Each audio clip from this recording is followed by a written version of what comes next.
வளர்ச்சி தந்ததும் காஞ்சிபுரம் தான், அத்திவரதற்கு குளிர்ச்சி தருவதும் காஞ்சிபுரம் தான். பேரழகிகள் பிறந்த இடம் காஞ்சிபுரம் தான். பேரழகிகள் பிறந்த இடம் காஞ்சிபுரம் தான். பேரறிஞர் பிறந்த இடமும் காஞ்சிபுரம் தான். பேரழகிகள் பிறந்த இடமும் காஞ்சிபுரம் தான். பேரறிஞர் பிறந்த இடமும் காஞ்சிபுரம் தான். காஞ்சி பட்டு நகரம். காஞ்சி பட்டு நகரம் தமிழகத்தின் தொடக்கமாக பிறக்கப்பட்டு தமிழ்தாயின் அன்பால் வளர்க்கப்பட்டு ஆன்மீகத்தில் அடியார்களால் ஈர்க்கப்பட்டு திறமையாளர்களின் திறமைகளால் திறக்கப்பட்டு மூடர்களின் செயல்கள் முடக்கப்பட்டு சங்கீதத்தின் மனம் சயனப்பட்டு கலை சின்னமாய் கைலாசநாதர் காக்கப்பட்டு சித்திரகுப்தனுக்கும் ஒரு கோவில் கட்டப்பட்டு ஏடுகள் எல்லாம் எடுக்கப்பட்டு அறிவின் கண் அறியப்பட்டு அறிவாளிகளால் இந்த புத்தக திருவிழா நிரப்பப்பட்டு புத்தகங்களால் இந்நகரம் இன்று சிறக்கப்பட்டு என்னை இங்கு அழைக்கப்பட்டு இங்கு மதிக்கப்பட்டு போற்றப்பட்டு துதிக்கப்பட்டு பட்டு பட்டு பட்டு காஞ்சி பட்டுக்கான நகரமான நகரம் காஞ்சி. இந்த புத்தக திருவிழாவை ஒரு நெசவாக செய்து கொண்டிருக்கக்கூடிய அருமைக்குரிய பதிப்பாளர்களுக்கு ஒரு பெரிய கைதட்டல் தான். ஏற்பாடு கண்ணதாசன் தான் எழுதியிருப்பாரு. யாவர் கருத்தினும் எக்கருத்தை நாவலினும் மூவர் எழுத்தினும் மூடர்தம் சொல்லலினும் ஒரு கருத்தை மற்றொருவர் ஓங்கி மறுத்திடினும் உருத்தெரியாத ஒருவர் உலகிற்கு போயிடினும் எழுத்தடுக்கி அன்னவற்றை ஏற்றி அச்சு வாகனத்தில் கொடுத்தருளும் தொழிலாளி கொள்கை பல கொண்டவனான் தேவர் அணையவனாம் தெய்வ நிலை கொண்டவனாம் விருப்பு வெறுப்பறியா வெள்ளை மனம் பெற்றவனாம் மக்கள் மனம் மகிழ மங்கள நன் வாழ்வு கண்டு தக்க நிலையடைய தமிழ்தாய் அருள் புரிவார்னு பதிப்பாளர்கள் அத்தனை பேரையும் கண்ணதாசனையா வாழ்த்திருப்பார்.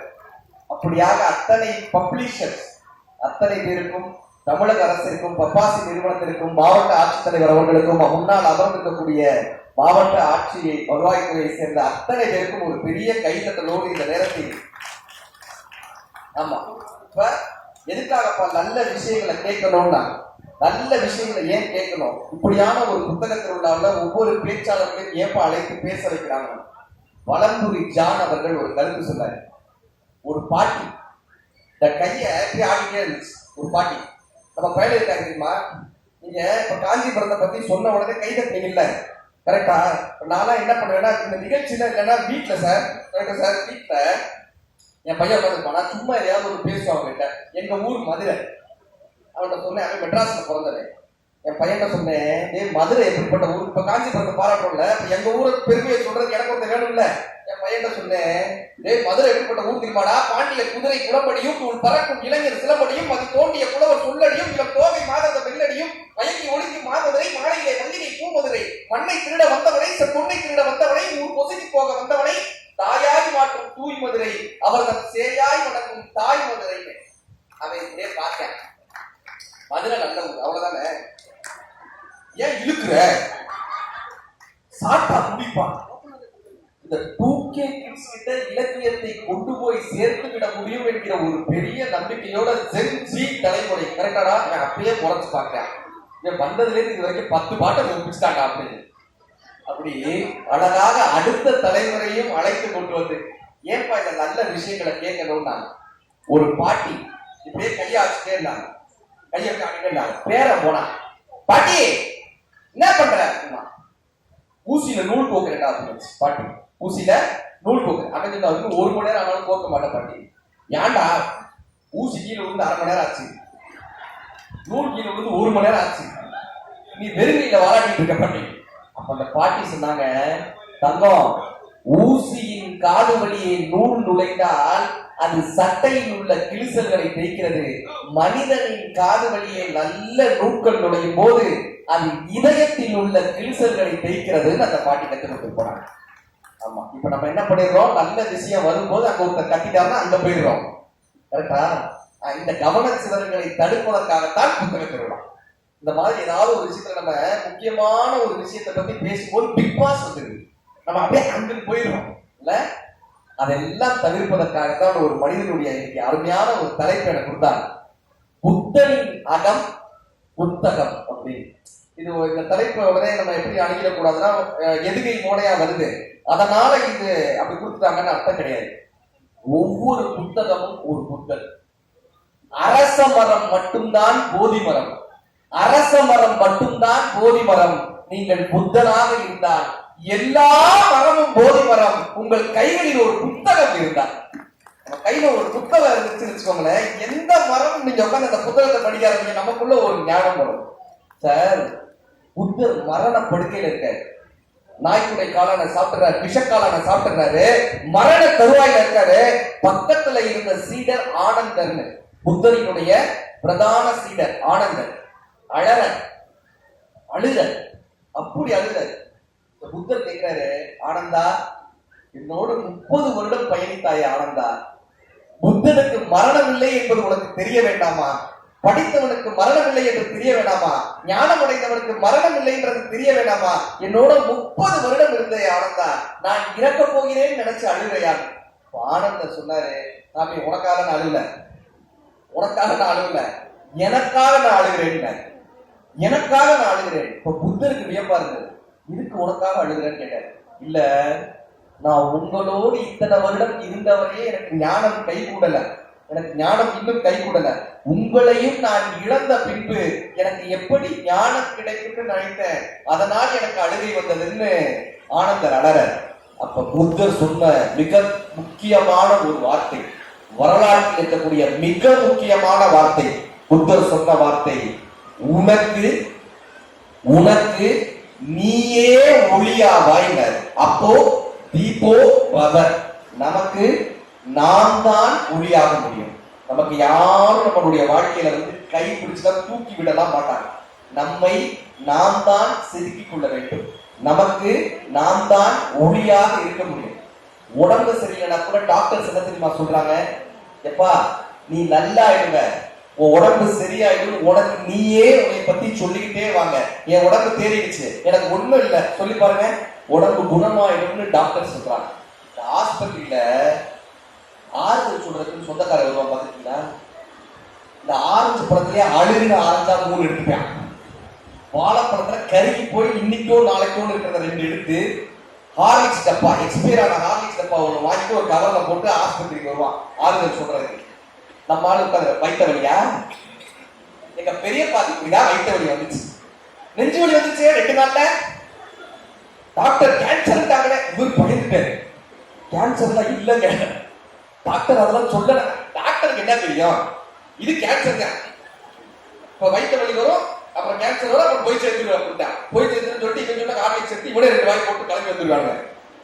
இப்ப நமக்கு யாருப்பா வழிகாட்டுவாங்கன்னா, நம்ம யார் வழி நடத்துவாங்கன்னா, நம்மை நாம் தான் வழி நடத்தி கொள்ள முடியும், நம்மை நாம் தான் செதுக்கிக் கொள்ள முடியும். இந்த உலகத்திற்கு எப்படி இந்த சூரியன் வெளிச்சமாக இருக்கிறதோ அப்படி நமக்கு நாம் தான் வெளிச்சமாக இருக்க முடியுன்ற காரணத்தினால புத்தனின் அகம் புத்தகம் அப்படின்ற தலைப்பை கொடுத்தோம். எப்படி புத்தனினுடைய அகம் உலகத்துக்கெல்லாம் ஒளியை கொடுக்கிறதோ அப்படி ஒவ்வொருவர் கையிலும் இருக்கக்கூடிய புத்தகம் நமக்கெல்லாம் ஒளியை கொடுக்கும். இந்த வாழ்க்கைய 3ஆ பிரிச்சாங்க, வாழ்றோம்ல, இந்த வாழ்க்கைய 3ஆ பிரிச்சாங்க ஆங்கிலத்துல.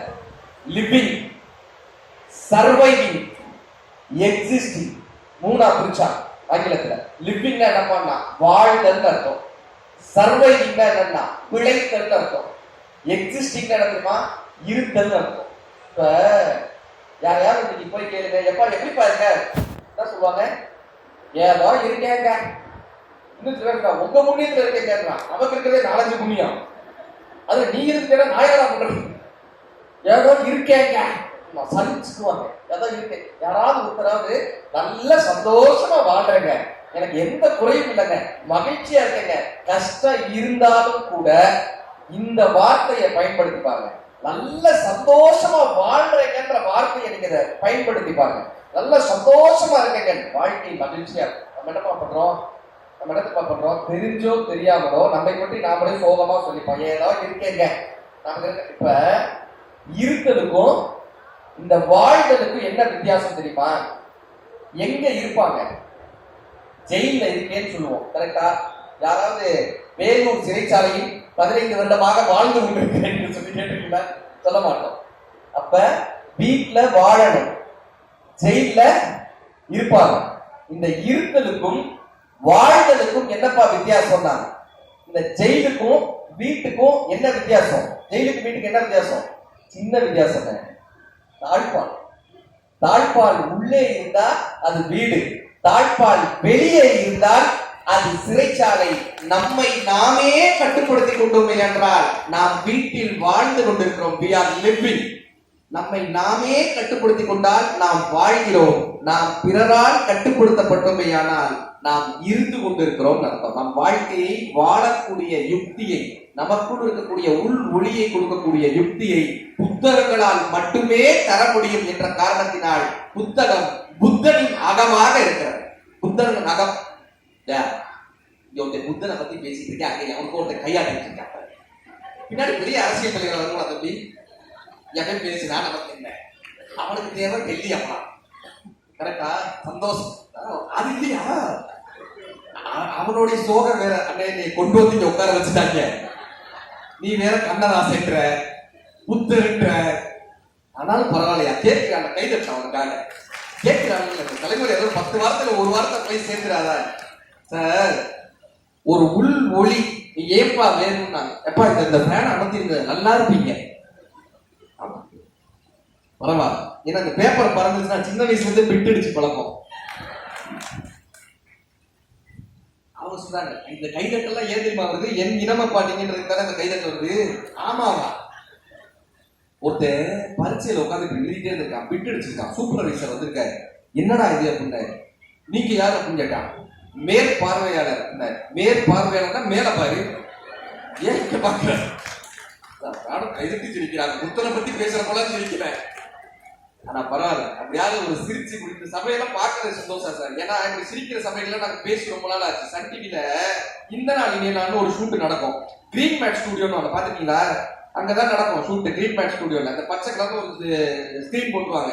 இப்படி ஒரு கோடி பேர் இருக்கிற மாதிரி நினைச்சிட்டு நாங்க பேசணும். இப்ப கேமராமேன் அன்னைக்கு சிரிச்சாருன்னா அது நல்ல ஜோக்குன்னு அர்த்தம், நல்ல விஷயம்.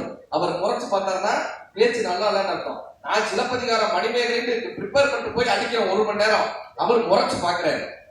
நான் போய் கேட்டேன், எப்பா நீ சிரிச்சனாதான் நல்ல ஜோக்கு, நீ கைதட்டினதான் நல்ல விஷயம், நீயும் கைதட்டி முறைச்சு பார்த்தேன்னா நான் என்ன நினைக்கிறது? அவன் கிட்டக்க வந்து யா பத்தாயே அப்பா ஹிந்திக்காரு, நாங்க அசர மாட்டோமே, நாங்க அப்படியே பேசிட்டு வந்தோம். அப்படியே எதுக்காகப்பா உள்மொழி வேணும்னா, எதுக்காகப்பா நம்ம வாழணும்னு கேட்டாங்க. ஒரு 2 தலைமுறைக்கு முன்னால் தந்தை பெரியார் அவர்கள் வாழ்ந்தாரா? சுவாமி கிருபானந்த வாரியார் அவர்கள் வாழ்ந்தாரா? காமராஜர் ஐயா வாழ்ந்தாரா? மிகப்பெரிய தலைவர்கள் புலவர் கீரன் ஐயா வாழ்ந்தாரா? எவ்வளவு பெரிய அறிஞர்கள் வாழ்ந்தாங்க. அதே காலகட்டத்துல நம்ம தாத்தா இருந்தாரா? நம்ம தாத்தாவுடைய அப்பா இருந்தாரா? எத்தனையோ மனிதர்கள் வீட்டில் வெறும் படமாக இருக்கிறார்கள். ஆனால் தன்னை உணர்ந்தவர்கள் மட்டும்தான் இன்றைக்கு வாழ்க்கையின் பாடமாக இருக்கிறார்கள். நாம் படமாக இருக்க வேண்டுமா, அல்லது நமக்கு ஒரு கால் நுழைத்து நாம் மற்றவர்களுக்கு பாடமாக மாற வேண்டுமா என்கிற ஒரு முடிவை புத்தகங்கள் மட்டும்தான் நமக்கு தருகிறது. நம் கைகளில் ஒரு புத்தகம் வரும்போது நமக்கு கால்கள் முளைக்கிறது. நாம் படமாகக்கூடிய மனிதர்களை, சாதாரண படமாகக்கூடிய மனிதர்களை பாடமாக மாற்றுவது இந்த புத்தகம் தான். தாகூர், ரவீந்திரநாத் தாகூர் அவர்கிட்ட கேட்கிறாங்க, ஐயா நீங்க 80 வயசு வரைக்கும் எழுதிட்டு இருந்தாரு. தாகூர் 80 வயசு வரைக்கும் எழுதினார். தாகூர் கேட்டாங்க, 80 வயசுல உட்காந்து எழுதுறீங்களே, ஏன் இவ்வளவு சிரமப்படணும்? தாகூருடைய வார்த்தை என்ன தெரியுமா? நான் துருப்பிடித்து சாவதை விட தேய்ந்து தேய்ந்து தேய்ந்து சாவது சிறப்பு. இந்த வீட்டுல சமயக்கட்டுல ஒரு துணி இருக்கும்ல, என்ன துணி? பரவாயில்ல, அண்ணன் முதலே சொல்லிட்டார் கை துணி. கரெக்டா? அவர் உள்ளதே இருக்கிறதுனால அந்த கண்டுபிடிச்சிருந்தார் கரித்துணி. கரெக்டா? இந்த கரித்துணி ஒரு காலத்துல நல்ல துணியா வீட்டுல வச்சிருந்தது தானே. இந்த கரித்துணி தன்னுடைய வாழ்க்கை வரலாறு சொன்னா எப்படி பாருன்னு கண்ணதாசன் ஐயா ஒரு கவிதை எழுதியிருக்காரு. இந்த கரித்துணி வீட்டுல இருக்குல்ல, இந்த கரித்துணி இது தன்னுடைய வாழ்க்கை வரலாறு சொல்லுதான். கரிச காட்டு கழனியிலே கால்கள் செய்த உணவு, இரு கைகள் செய்த கனிவு, குடிசை எரிக்கும் விளக்கை போல இலைகள் 2 வரவு, இது இயற்கை செய்த அழகு. பருத்தி என்ற ஒரு செடி வளர்ந்தது பருவ பெண்ணை போலே அந்த கரிச கழனி மேலே அது சிரித்த அழகி காய் வடித்தது சின்ன குழந்தை போலே அந்த வண்ண செடியின் மேலே பருத்து எடுத்து பிரித்து பார்க்க பஞ்சு குவியல் ஆச்சு, வில்லை நோக்கி பயணம் போச்சு, அதை பிரித்து எடுத்து பார்க்கும் போது சின்ன இலைகள் ஆச்சு, நூல் எனும் பெயர் உண்டாச்சு. அழகு வண்ணம் கலந்து நின்றதில் ஆடை வந்தது மெல்ல, பல மானம் காத்து கொள்ள இடை குலையுமாத உடையில் ஏறி கோல கவிதை சொல்ல உடல் மூடி மறைத்துக் கொள்ள அந்த துணியில் ஒன்று கிழிந்து அடுப்பங்கரைக்கு வந்து தான் படிக்கிற சிந்து தன் சொந்தக்காரர் பலரை எண்ணி துடுக்கிது மனம் வெந்து கதை சொல்லுது தன்னை நொந்து. என்னப்பா கதை சொல்லுதுன்னு கேட்டாங்க. வாழும் நாளில் வாழ்ந்த எண்ணெய் காத்த இரும்பு பெட்டி. நல்லா இருக்கிறப்ப மடிச்சு உள்ள வச்சுக்கோமா. வாழும் நாளில் வாழ்ந்த எண்ணெய் காத்த இரும்பு பெட்டி இன்று உதைக்கும் எண்ணெய் எட்டி நிலை தாழ்ந்த போது மனிதன் கூட உடைந்த பானை சட்டி யார் உறவு கொள்வார் ஒட்டி. மேனியளவும் காசு பணமும் இருக்கும் வரை லாபம், இழந்த பின்பு பாவம், பின் ஞானியரை போல் பாட வேண்டும் நாய்களுக்கும் கோபம். இது நான் படித்த பாடம்னு கண்ணதாசன் ஐயா முடிச்சிருக்காரு. நல்லா இருக்கப்ப மடிச்சு வச்சுப்போம். ஆனா அதனுடைய நிலை இறங்கிருச்சுன்னா கரித்துணின்னு தூக்கி போட்டுருவோம்ல. நம் வாழ்க்கை கரித்துணியாக மாறாமல் என்றைக்குமே சிறக்க வேண்டும் என்றால் என்றைக்கும் நம் வாழ்க்கையை பாதுகாக்கக்கூடிய ஒரே கருவி இந்த புத்தகம்ன்ற ஒரு காரணத்துக்காக மட்டும்தான் இந்த புத்தக திருவிழாவை இத்தனை தூரம் ஒரு சிறப்பா நடத்திட்டே இருக்காங்க. நீ தண்ணி குடிப்பா, பேசுறது நான் தானே.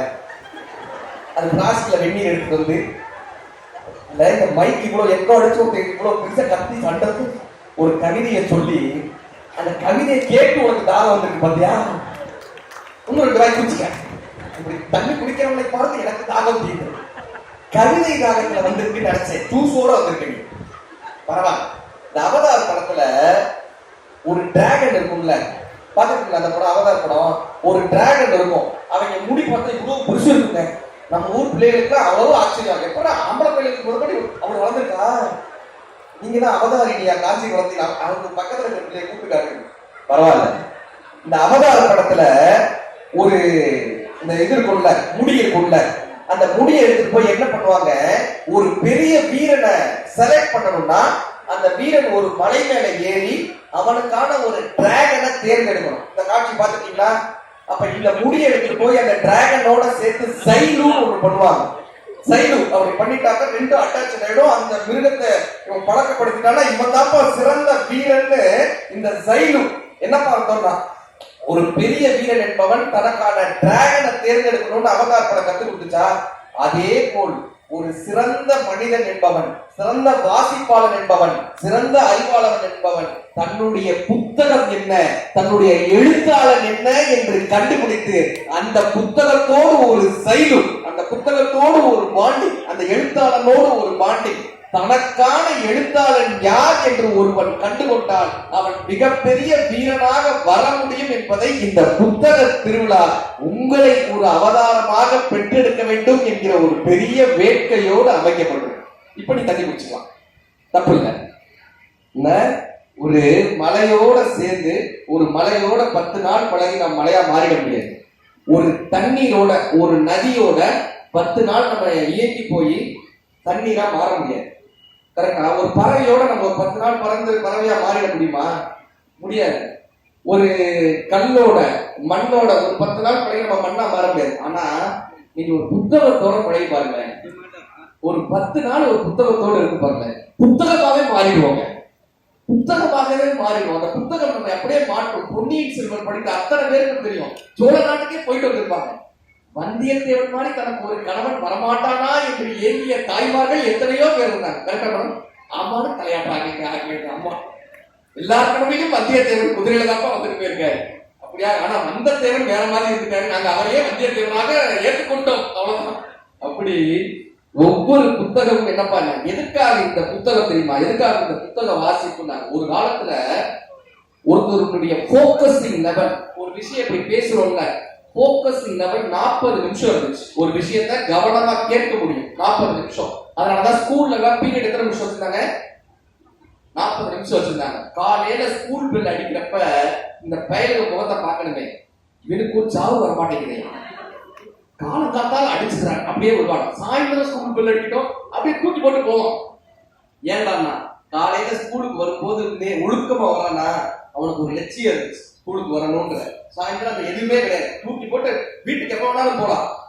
ஆனா இந்த போக்கஸிங் லெவல் என்னப்பா பண்ணணும்னா உட்காந்து 40 நிமிஷம் கேட்க வச்சு ஒரு விஷயத்த 40 நிமிஷம் கவனமா கேட்டாங்க. நம்ம தாத்தா காலத்துல 40 நிமிஷம் படிக்க முடிஞ்சிச்சு. இன்னைக்கு அந்த 40 நிமிஷம் எவ்வளவு நிமிஷம் ஆயிடுச்சு தெரியுமா? எவ்வளவு நிமிஷம்? ஒரு ஏதாவது யூகம்? ஒரு நிமிஷம். கரெக்டா சொல்றாங்க. நிறைய ரீல்ஸ் பாத்தீங்களா மேடம்? ஆமா, ஒரு நிமிஷமா மாறிடுச்சுங்க. அந்த 40 நிமிடம்ன்றது இன்னைக்கு ஒரு நிமிஷமா மாறிடுச்சு. இந்த ஒரு நிமிஷத்தையும் நம்மளால ஸ்வைப் பண்ணிட்டே இருக்கானே. எங்க தாத்தா கத்திர சுண்ணாம்ப தடவுற மாதிரி செல்போனை போட்டு தடவு நடந்தாங்க. அப்படி இப்படியோ வத்திரை தடவுற மாதிரி. ஏன்னா அந்த ஒரு நிமிஷத்தை கூட நம்மளால கவனத்தை சிதற வைக்க முடியலங்க. அதுக்கு ஒரு நிமிஷத்தை கூட நம்ம கவனத்தை குவிக்க முடியல. கடல் இருக்குல்ல, கடல்ல ஆழத்துல சிப்பி இருக்கும். இந்த சிப்பி கடல் முழுவதும் தண்ணீர் இருந்தாலும் கூட தனக்கான ஒரு துளி தண்ணீருக்காக, இந்த மழை நீருக்காக, தனக்கான ஒரு தண்ணீருக்காக இந்த சிப்பி தவம் இருக்கும். சுத்தி உப்பு நீர் இருந்தாலும் கூட உப்பு நீர் என்னுடைய நீர் அல்ல, எனக்கு மழை நீர் தான் என்னுடைய நீர்ல தவம் இருக்கும். அந்த மழை நீர் ஒரு சொட்டு விழும்போது அந்த சிப்பி அப்படியே அதை திறந்து அதை ஏற்றுக்கொண்டு அந்த சிப்பி தவத்துக்கு போயிடும். பிற்காலத்தில் அந்த ஒரு துளி நீர் தான் முத்தாக வெளியே வரும். அப்படி அத்தனை டிஸ்ட்ராக்ஷனையும் அத்தனை கவனச்சிதறல்களையும் எவன் ஒருவன் உப்பு நீர் என்று தவிர்த்து விட்டு தனக்கான ஒரு வார்த்தை ஏதாவது ஒரு புத்தகத்தில் கிடைத்து விடாதா, தனக்கான ஒரு வார்த்தை ஏதோ ஒரு பேச்சில் கிடைத்து விடாதா, தனக்கான ஒரு வார்த்தை இந்த எழுத்தாளரின் கைகளில் ஒளிந்து விடாதா என்கிற ஏக்கத்தோடு யார் இருக்கிறார்களோ அவர்களால் தான் எதிர்காலத்திற்கு ஒரு முத்தை தர முடியும் என்கிற ஒரு வேட்கையோடு இந்த முத்தை இந்த புத்தக திருவிழா தந்து விடாதா என்கிற பெரிய கனவோடு இந்த மாவட்ட ஆட்சியர்கள் இந்த திருவிழாவை நடத்தி கொண்டிருக்காங்க. ஒரு பெரிய மகிழ்ச்சி அவங்களுக்கு. மதுரையில இந்த 10 பாட்டு 8 தொகை சங்க இலக்கிய நூல்கள் தெரியுமா? சங்க இலக்கியங்கள் என்னென்ன? சங்க இலக்கியங்கள் என்னென்ன? ஆமா, முறைச்சு பாக்குறாங்க. இது என்னையா கேள்வியெல்லாம் கேட்கிறியா? நான் இந்த மாதிரி ஏன் தெரியுமா கேட்கிறோம்? அப்பதான் நீங்க நம்மளை ஃபாலோ பண்றீங்களான்னு அர்த்தம். கரெக்டா? ஒரு மேடையில போய் கேட்ட தமிழ் 3 வகைப்படும். இந்த 3 தமிழ் என்ன பாருங்க. தமிழ் 3 வகைப்படுமா? என்ன 3 வகை? கரெக்ட். அவன் சொன்னா நான் போயிட்டு கேட்டது காலேஜ்ல தமிழ் 3 வகைப்படும். என்னடாங்க? தமிழ் செல்வி, தமிழ் அரசி, தமிழ் அழகினா. பரவாயில்ல, ஏதோ நம்ம பேச்சு கேட்கிறானேன்ற ஒரு சந்தோஷத்தோட விட்டுறாரு. இப்ப சங்க இலக்கியங்கள் 10 பாட்டு 8 தொகை 17 கீழ்கணக்கு கேள்விப்பட்டிருக்கீங்களா? இந்த சங்க இலக்கியத்துல முதன்மையான நூல் எது? இப்படி எல்லாம் கேட்பது தெரிஞ்சா ஃபர்ஸ்ட் ரோல உட்கார்ந்து படிக்கல. ஐயோ, திருக்குறள் தான். என்னம்மா? நற்றிணை. எல்லாமே சங்க இலக்கியத்துல இருக்கு. ஆனா அது முதல் பாட்டு கிடையாது. சங்க இலக்கியத்துல முதல் நூல் என்ன தெரியுமா? திருமுருகாற்றுப்படை. திருமுருகாற்றுப்படை. அதனாலதான் தமிழ் கடவுளாக முருகப்பெருமானை சொல்றோம். முருகப்பெருமானை முதல் கடவுளாக வைத்து, தமிழ் கடவுளாக வைத்து முதலாக சங்க இலக்கியத்தில் பாடப்பட்ட நூல் திருமுருகாற்றுப்படை. இது திருமுருகாற்றுப்படை எழுதியதுக்கு பின்னாடி ஒரு கதை இருக்கு. இதை எழுதுறதுக்கு பின்னாடி அது மதுரையில திருப்பரங்குன்றத்துல தான் நடந்துச்சு. நக்கீரர் எதுல பார்த்திருக்கோம்? நக்கீரர் தெரியுமா? எதுல பார்த்திருக்கோம்? திருவிளையாடல் படத்துல பார்த்திருக்கோம். கரெக்டா சொல்றாங்க. திருவிளையாடல் படத்துல வருவாரு அவரு அப்படின்னு. நக்கீரர் அவரு சிவ பூஜை பண்ணிட்டு இருந்தாரு. நக்கீரர் இப்படி இடத்துல வச்சு சிவ பூஜை பண்ணிட்டு இருந்திருக்காரு. அப்ப பக்கத்துல ஒரு மலையில இருந்து, ஒரு மரத்துல இருந்து ஒரு இலை அப்படியே உதிர்ந்து கீழே விழுது. நல்லா கவனிங்க, இலை கீழே விழுது. இவர் பூஜை பண்ணிட்டு தான் இருந்தவர். இலை கீழே விழுந்தோடையும் அந்த இலை என்னாச்சு? ஒரு பக்கம் தண்ணீர்ல தண்ணீர்ல விழுது, இன்னொரு பக்கம் நிலத்துல விழுது. ஒரு பகுதி தண்ணிக்குள்ள, ஒரு பகுதி நிலத்துல. இந்த தண்ணிக்குள்ள விழுந்துச்சுல இது பச்சையா மாறுது, இந்த நிலத்துல விழுந்துச்சுல அது சிகப்பா மாறுது. இவர் பூஜையை விட்ட இந்த பச்சை கலரா மாறுது, சிகப்பு கலரா மாறுது. இதை பார்க்க ஆரம்பிச்சிட்டாரு. இந்த பச்சையா மாறுச்சுல்ல அது மீனா மாறுச்சு, சிகப்பா மாறுச்சுல்ல அது குருவியா மாறுச்சு. இந்த குருவி என்ன பண்ணுச்சு? மீனை பிடிச்சி இழுத்தது. இந்த மீன் என்ன பண்ணுச்சு? குருவியை பிடிச்சி இழுத்தது. இப்ப மீன் குருவியை பிடிச்சி இழுத்தா குருவி செத்து போயிடும். குருவி மீனை பிடிச்சி வெளியே எடுத்துச்சுன்னா மீன் செத்து போயிடும். இவர் எல்லா வேலையும் விட்டுட்டு இது ரெண்டு எப்படிதான் சண்டை போடுறதுன்னு பார்த்தாரு. அப்போ ஒரு பூதம் வந்து அவர் பிடிச்சிட்டு போயிடுச்சு. பூதம் பிடிச்சிட்டு போய் ஒரு குகையில அடைச்சது. அந்த குகையில மொத்தம் 999 பேர் இப்படி இருந்தாங்க. இது இவரை மாதிரியே ஒரு 999 முனிவர்கள் இருந்தாங்க. இவர் 1000வது ஆள். இந்த 999 பேர் இருந்தாங்களா? அவங்க இவரை பார்த்தாங்க. பூஜை பண்ணிட்டு இருக்கியா?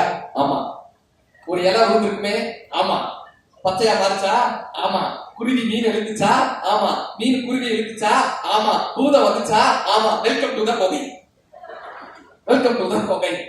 இப்ப என்ன தெரியுமா, நம்ம வேலையை தான் பார்த்துட்டு இருப்போம். திடீர்னு ஒரு இலை வந்து உழுகுதா, அங்க 2 பேரும் சண்டை போட்டுட்டு இருக்கானா, என்னப்பான்னா நம்ம வேலைகள் எல்லாம் விட்டுட்டு யாரோ 2 ஆங்கர் சண்டை போட்டாங்க உட்காந்து 4 நாள் பார்த்தோமா, இந்த ஆங்கர் இவங்களோட சண்டை போட்டாங்களா, இவரை டைவர்ஸ் போட்டாங்களா, இந்த பிக் பாஸ் வீட்டுல இது நடக்குதான்னு நம்ம வேலைகளை விட்டுட்டு இத பார்த்தோமா. இந்த பூதம் வேற யாரும் இல்லை, இதுதான் இந்த பூதம்.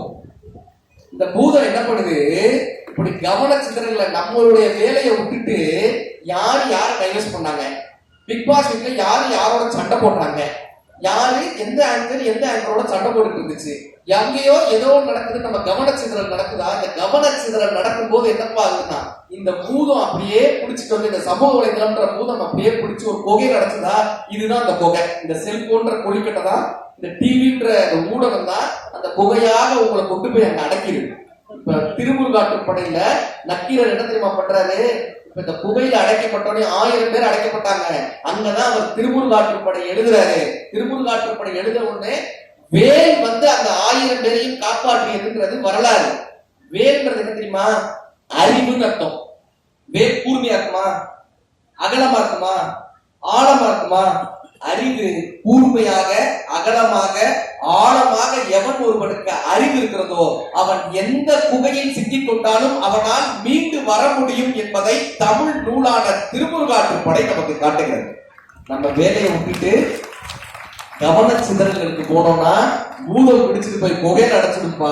ஆனால் அந்த குகையிலிருந்து தப்பிப்பதற்கு அறிவு தேவை. அந்த அறிவை புத்தக திருவிழாக்களால் மட்டுமே கொடுக்க முடியும்ன்றதுனால இந்த புத்தகத்தை படிக்கப்பான்னு அத்தனை பேரும் அவ்வளவு விருப்பத்தோட கேட்டுட்டே இருக்காங்க. புத்தனி நகம் சார், அதுக்கு ஏன்பா புத்தனி நகம்னு பேர் வச்சோம்னா, புத்தனி நகம்னு புத்தர் மட்டும் தான் டிஃபரெண்டா திங்க் பண்ண. யாகம் வளர்த்து அந்த காலத்துல அஸ்வமேத யாகம்னு பண்ணுவாங்க. யாகம் வளர்த்து குதிரையை யாகத்துல போட்டாங்க. இவர் கேட்டார், ஏங்க குதிரை யாகத்துல போடுறீங்க? இல்ல, குதிரை யாகத்துல போட்டா குதிரை சொர்க்கத்துக்கு போயிடும், டைரக்டா சொர்க்கத்துக்கு போயிடும், அதனால குதிரை யாகத்துல போடுறோம். புத்தர் கேட்டாரு, நீ குதி, நீ டைரக்டா சொர்க்கத்துக்கு போலாம்ல, நீ குதிக்க வேண்டியதா, குதிரை சொர்க்கத்துக்கு போகுதுன்னா நீ குதிக்க வேண்டியதானப்பா அப்படின்னு ஒரு வித்தியாசமா ஒரு கேள்வி கேட்கிறாங்கல்ல. எந்த ஒரு விஷயத்தையும் ஆராய்ந்து கேள்வி கேட்கக்கூடிய சிந்தனையை யாரால கொடுக்க முடியும்னா அது புத்தகத்தால் மட்டுமே கொடுக்க முடியும். ஒரு ரசனையை, ஒரு சிந்தனையை யாரால கொடுக்க முடியும்னா புத்தரினுடைய வாழ்க்கையில் எல்லாமே அடங்கு. பௌர்ணமி தான் அவருக்கு எல்லாமே. ஞானம் பெற்ற நாள்ல இருந்து மோட்சமடைந்த நாள் எல்லாமே அவருக்கு பௌர்ணமி. இந்த அழகுல இப்ப வானத்தை பாக்குறோம், நட்சத்திரத்தை பாக்குறோம், ஒரு ஸ்டாரை பாக்குறோம். நமக்கு எல்லாருக்கும் தெரிஞ்ச ஒரு ஸ்டார் போயம் என்ன? ஸ்டாரை பத்தி சொல்லணும்னா என்ன சொல்லுவோம்? நல்லா வாசிக்கிறமா, 5வது பாஸ் ஆகிடுவ நீ. ட்விங்கிள் ட்விங்கிள் லிட்டில் ஸ்டார், அவ்வளவுதானே. என்ன தெரியும்? Twinkle twinkle little star, up I wonder what you are, up above what's over the high, like a diamond in the sky. உயரத்துல பாக்குறேன் ஒரு வைரம் மாதிரி நீ நின்ற. இவ்வளவுதாங்க வெள்ளக்காரன் எழுதுனா. இவ்வளவுதாங்க ஒரு நட்சத்திரத்தை பத்தி வெள்ளக்காரங்க இவ்வளவுதான் எழுதுனாங்க. இந்த வைரம் போல் இருக்குன்றத வைரமுத்தையா எழுதுறாரு. இந்த நட்சத்திரத்தை பத்தி ஒரு கவிஞர் நம்ம வைரமுத்தையா எழுதுறாங்க. ஒரு நட்சத்திரத்தை பூந்துகில் உடுத்த புதுமதி அழகி நீந்திய தெரியும் நீலப்பட்டி வைத்து பின்னி தைத்து கொடுத்த தங்க சில்லுகள், சற்றே தெரிந்து சரசரமாக உற்று பார்க்கும் ஒளியின் பூக்கள், சித்திர பூக்கள், செம்பலாயிக்கள், நித்திர வீதியில் நிலவு கட்டி அறுத்து எரிந்த ஆரப்பறல்கள், திரும்பி சிரித்து தேன்விழி அசைத்து விரும்பி அழைக்கும் வேசியர் கூட்டம். எந்த கண்ணகி எதை உடைத்தாலும் இத்தனை பறவைகள் எப்படி வந்தது? கட்டிலின் மீது காதலியின் அழகை தொட்டு தொட்டு கை தொடும் அழகை காதலி விரும்பி மெய் தொடும் அழகை பார்த்து தவித்து பலமுறை ஏங்கி வேர்த்து கிடக்கிறதா வெண்ணிலா வானம், வட்ட நிலவின் வயிற்று பிள்ளைகள், கொட்டி கிடக்கும் கொடியில்லா முல்லைகள், சொர்க்க நாட்டில் சுந்தர மங்கையர் செங்கலின் குழந்தைகளை செவியோடு அணைத்து தாய்ப்பால் கொடுக்கையில் தவறிய துளிகள், தேங்கிய கடலை சிப்பியை வானம் வாங்கிய பேரில் என்றே வியந்தேன், கண்டேன், கண்டதை கண்களில் ஏந்தினேன், எண்ணி பார்த்தேன், எண்ணுவது எப்படி என்னை பார்த்தேன் நட்சத்திரத்தை பத்தி எழுதியிருக்காங்க. இந்த உங்க கவிதை புத்தகம்னாலே நம்ம கடந்து கொடுப்போம். இங்க இத்தனை பெண்கள் வந்திருக்கீங்க, அதுவும் தோழியர்களோடு வந்திருக்கீங்க. வைரமுத்தையா எழுதிப்பாரு தோழிமார் கதைன்னு. இத்தனை இல்லத்தரசிகள் வந்திருக்கீங்கல்ல, இப்ப இல்லத்தரசிகளுக்குன்னு ஒரு தோழிகள் இருக்கவே மாட்டாங்க தெரியுமா? கரெக்டாமா? இவங்களுக்கு யாரு ஃப்ரெண்டா இருப்பாங்க? இல்லத்தரசிகளுடைய ஃப்ரெண்டு யாரா இருப்பாங்கன்னா, தன்னுடைய கணவனின் அவரோட வேலை பார்க்கிறவங்களுடைய மனைவி இவங்களுக்கு தோழியா இருப்பாங்க. அல்லது தன்னுடைய பையன் ஸ்கூல்ல படிக்கிறாங்கல்ல, பையன் ஸ்கூல்ல படிப்பாங்க, அந்த பையனுடைய இன்னொரு ஃப்ரெண்டோட அம்மா இவங்களுக்கு தோழியா இருப்பாங்க. இவங்களோட ஸ்கூல்ல படிச்சவங்க, இவங்களோட காலேஜ்ல படிச்சவங்க, கான்டாக்டே இருக்காரு. கரெக்டா? தோழிமார் கதைன்னு வைரமுத்தையா ஒரு கவிதை எழுதியிருப்பாரு. இந்த இல்லத்தரசிகள் தொலைத்த தோழிகளுக்காகவே இந்த கவிதை எழுதியிருப்பாரு. இங்க வந்தோடனே இந்த கவிதையை சொல்லணும்னு தோணுச்சு. அத்தனை பேர் தோழிகளோட வந்த உடனே தோழிமார் கதைன்னு அந்த கவிதை. இன்னைக்கு உங்களோட ஃப்ரெண்டு இருக்காங்க, அந்த பொண்ணு கையை பிடிச்சுக்கோங்க, இருக்கு. ஏன் தெரியுமா சொல்றேன்? ஆண்களுக்கு கூட தன்னோடு படித்த நண்பர்களை பார்க்கக்கூடிய வாய்ப்பு உண்டு. காலேஜ் டேஸ்ல, ஸ்கூல் டேஸ்ல படிச்ச நண்பர்களை பார்க்கக்கூடிய வாய்ப்பு உண்டு. பெண்களுக்கு அது கிடையவே கிடையாது, கிடையவே கிடையாது. ஆத்தோரம் பூத்த மரம், ஆனகட்டும் புன்ன மரம், புன்ன மரத்தடியில் பூ விழுந்த மலர்களில் பேன் பார்த்த சிறுவயது பெண்ணே நினைவிருக்கா? சிரிக்கி மக பாவாடை சீக்கிரமா அபிருதுன்னு இறுக்கி முடிபோட்டு எங்காத்தா கட்டிவிட பட்ட சிறுகையில் பட்ட இடம் புண்ணாக புண்ணான இடத்தில் நீ என்ன வச்ச நினைவிருக்கா? கருவாட்டு திண்ணையில சிறுவாட்டு காசு எடுத்து கோனார் கடையில குச்சி ஐசு உண்வாங்கி நான் கடிக்க நீ கொடுக்க, நீ கொடுக்க நான் கடிக்க, பல்லால கடிச்சு பங்கு போட்ட வேலையில வீதி மண்ணில் 2 துண்டா விழுந்துருச்சே நினைவிருக்கா? கண்ணாமூச்சி ஆடையில கால் கொலுச நான் தொலைக்க சூடுவப்பா எங்காத்தான்னு சொல்லி சொல்லி நான் அழுக உன் கால் கொலுசு எனக்கு கொடுத்து உங்க வீட்டுல நொங்குபட்ட நினைவிருக்கா? வெள்ளாரும் பல வளர்க்க வெயிலூரும் சலசலக்க பல்லாங்குடி ஆடையில பருவம் திறந்து விட என்னமோ ஏதோன்னு நான் பதறி அழ விறுவிறுன்னு கொண்டாந்து வீடு சேர்த்த நினைவிருக்கா? ஒன்னா வளர்ந்தோம், ஒரு தட்டில் சோறு உண்ணோம், பிரியாது இருக்க பெரு வழி ஒன்று யோசிச்சோம். ஒரு குடிசை கட்டி ஒரு வீட்டில் குடியிருந்து சக்கரத்தியாய் வாழ சம்மதிச்சோம் நினைவிருக்கா? ஆடு கனவு கண்டா அருவா அறியாது, குழுவெல்லாம் கனவு கண்டா கொடுவுக்கு தெரியாது. எப்படியோ பிரிவானோ, இடி விழுந்த ஓடானோ, வரட்டூர் தாண்டி வாக்கப்பட்டு நீ போக, வெள்ளாறு தாண்டி வாக்கப்பட்டு நான் போக, என் புருஷன் என் பொழப்பு என் புள்ள என்னோட, ஓ புருஷன் ஓ பொழப்பு ஓ புள்ள உன்னோட. நானும் கடந்துருச்சு, நிறையும் விழுந்துருச்சு, வயிற்றுல வளர்ந்த குடி வயசுக்கு வந்துருச்சு. ஆத்தோரம் புத்த மரம், ஆனகட்டும் புன்ன மரம், போன வருஷம் புயல் காத்துல வேரோட சரிஞ்சிருச்சுன்னு அந்த கவிதையை முடிச்சிருக்கேன். இந்த வழியை ஒரு புத்தகம் என்னப்பானா வெறும் ஒரு அழகியலை மட்டும் சொல்வதானா, ஒரு ஆணுக்கு பெண்ணினுடைய வாழ்க்கை என்னன்னே தெரியாது, அந்த வழி என்னன்னே தெரியாது. அல்லது ஒரு பொருளாதாரத்தில் உயர்ந்தவர்களுக்கு பொருளாதாரத்தில் கீழ் இருப்பவர்களுடைய வாழ்க்கை போராட்டம் என்னன்னே தெரியாது. ஒருவரினுடைய வாழ்க்கையை நமக்கு படம் பிடித்து காட்டக்கூடிய மிகப்பெரிய ஒரு விஷயம் என்னப்பான்னா இந்த புத்தகம் மட்டும்தான் இருக்க முடியும். அதுக்கு அழகா சொன்னாங்க. புத்தகத்தை போய் ஒருத்தர் கேட்டுக்காரு, சாமி எங்க அப்பா இறந்து போயிட்டாரு, எங்க அப்பா இறந்து போயிட்டாரு, அவ்வளவு அழிச்சாட்டியம் பண்ணாரு, அவ்வளவு அழிச்சாட்டியம் பண்ணாரு.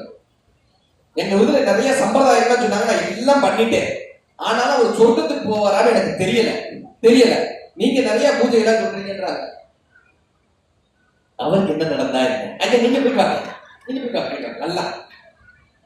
இங்க நம்ம ஒருத்தர் புத்தரை பத்தி பேசினா என்ன, சித்தரை பத்தி பேசினா என்ன, நம்ம போய் சேர எடுத்துருவோம் அப்படின்றாரு. அவர் போய் கேட்டாரு, ஏன் சாமி நீங்க எங்க அப்பா போய் சேர்ந்துட்டாரு, நீங்க நிறைய பூஜை எல்லாம் செய்யறதா சொல்றாங்க, எங்க அப்பா சொர்க்கத்துக்கு போனாரா இல்லையான்னு தெரியல, நீங்க நிறைய பூஜை செஞ்சீங்களாமே, செஞ்சு எங்க அப்பாவை சொர்க்கத்துக்கு அனுப்ப முடியுமா கேட்டேன். இப்ப புத்தர் சொன்னாரு, நாளைக்கு நீ வரும்போது 2 சட்டி, 2 வெண்ணெய் கட்டி, 2 கல்லு, ஒரு குச்சி எல்லாம் எடுத்துட்டு இந்த பூஜை பொருள் மாதிரி அவன் எழுதி வச்சுட்டான். மறுநாள் வந்து புத்தருக்கு சாமி எல்லாம் கொண்டு வந்துட்டேன். இப்ப அவர் சொன்னாரு, அந்த வெண்ணெய் கட்டி எடுத்து பானையில போடு, கல்லை எடுத்து பானையில போடு, எல்லாத்தையும் தூக்கி தண்ணியில போடு. அவன் அப்படியே செஞ்சான். இப்போ ஒரு குச்சி எடுத்து அதை உடனே பானையை உடைச்சான், வெண்ணெய் மிதந்துச்சு, கல்லு கீழே போச்சு. இப்ப இவர் சொன்னாரு, நான் சொல்ற மந்திரத்தை அப்படியே சொல்லு, வெண்ணையே கீழே போ, கல்லே மேல வா, வெண்ணையே கீழே போ, கல்லே. அவன் சொன்னா எப்படிங்க அது நடக்கும், வெண்ணெய் எப்படிங்க உள்ளார போகும், கல் எப்படிங்க மேல வரும், நடக்காதுங்க அப்படின்னா. அவர் சொன்னாரு, வெண்ணெய் உள்ள போகாது கல்லு மேல வராதுன்னு தெரிஞ்ச உனக்கு அயோக்கியத்தனம் மட்டும் பண்ண உங்க அப்பா சொர்க்கத்துக்கு போக மாட்டாருன்னு தெரிய வேணாமா. இதை யாருப்பா கத்துக் கொடுக்க முடியும்னா ஒரு குரு தான் கத்துக் கொடுக்க முடியும். சார், நான் பழனிக்கு ஒரு நிகழ்ச்சிக்காக போயிட்டு இருந்தேன். Sleeper bus. ஒருத்தர் என்ன பண்ணாரு, நடந்துகிட்டே இருந்தாரு ஸ்லீப்பர் பஸ்ல. நைட்டு பூரா நடக்கிறாரு. இங்கிருந்து அங்க போறாரு, அங்கிருந்து இங்க வர்றாரு. நைட்டு பூரா நடக்கிறாரு. நானும் பாக்குறேன், எதுக்காக இவர் நைட்டு பூரா நடக்கிறாரு? தூக்கத்துல நடக்கிற வியாதியா? ஸ்லீப்பர் பஸ் அழகா தூங்கிட்டு இது எதுக்கு இருந்தாலும் நடந்துட்டே இருக்காருன்னு காலையில பாக்குறேன். இறங்கி இந்த படியை தொட்டு கொடுத்தாரு. என்னங்கன்னு கேட்டேன்.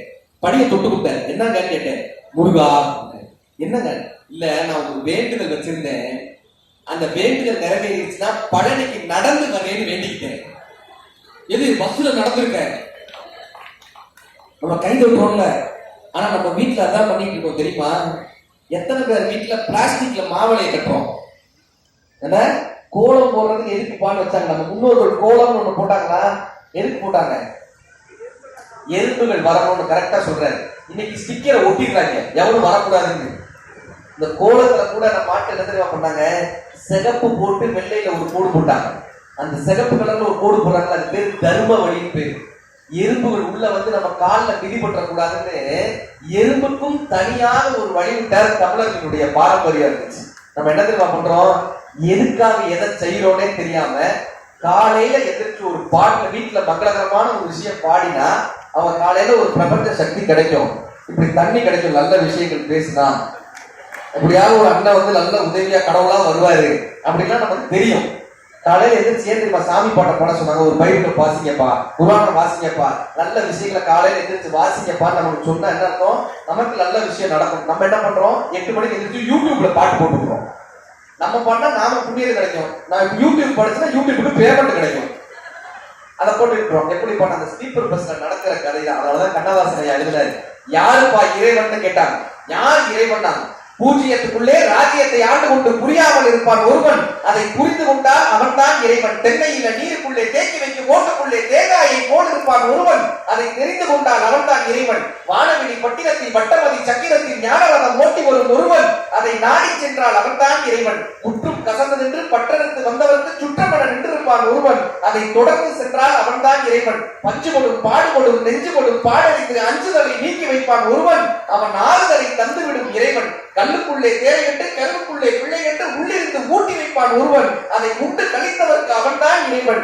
நீருக்குள்ளே குளிர்ச்சி வைத்து நெருப்புக்குள்ளே சூடு வைத்து வாழைத்தும் கன்று வைத்தான் ஒருவன். அந்த ஏழையின் பேர் இந்த உலகில் இறைவன். சின்ன சிறு சக்கிரத்தில் ஜீவன்களை சுற்ற வைத்து தன்னை மறந்தே அமர்ந்திருப்பான் ஒருவன்.